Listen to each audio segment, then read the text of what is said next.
Shalom dalpa pathianin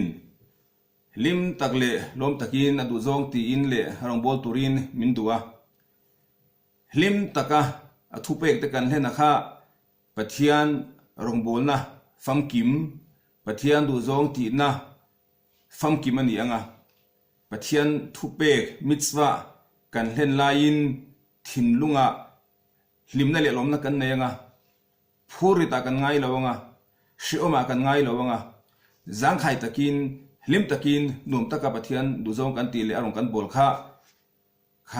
pathian rong bona ti fam kim tu khanianga mi lim lo takin amo mi shiom ti chungin pathian rong bol ani khanin pathian mitzwa hlen ani khanin nia mitzwa chu hlen thowanga pathianin ti tura ati thowanga ma sengin kan to mi thiam ten an soya alo man po pe kan ve thawang pathianin shabat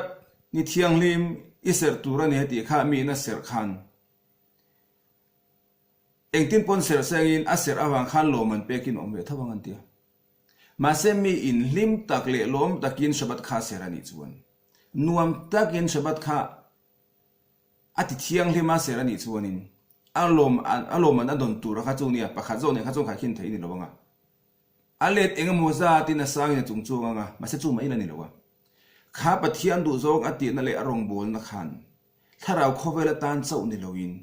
he khovel ti sa khovel tan po hen ven him na sim sakang tin chu mitzwa kan ti in pathian du zong kan ti arong kan bolin kan ta na man som na min khen tu tur vantir ko kan ti siam chu an yen tia him taka pathian du zong kan ti rong kan bol khanin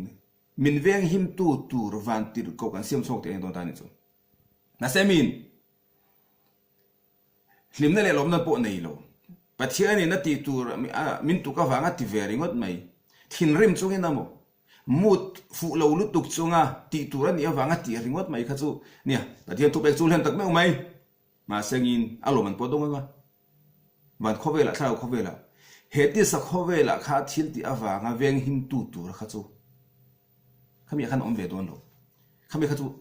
atla cham chu chom pathian rong bol na kha fam kim kan duani chuanin lim takin nuam takin rel ru zang khai taka lom na ne ya pathian du zong kan ti le rong kan bol kha pathian rong na fam kim ni chu bendish khai chuanin ve khat te hianin te hin thu soi mi re thei na ui khom em mai oma ui khom lu tuk mai in nei na an som ni te kha chuanin nia an pui hena hoin chu in nei na ka kal do na ei rong mi bol kep su nang mai tu chau siam ro tin te khanin hisab thap in rong a bol tir ni chu vây khát in nei na oma an so ma mo tia an pui thena voin chu na kom don lawa rong win bol ke pangai lawang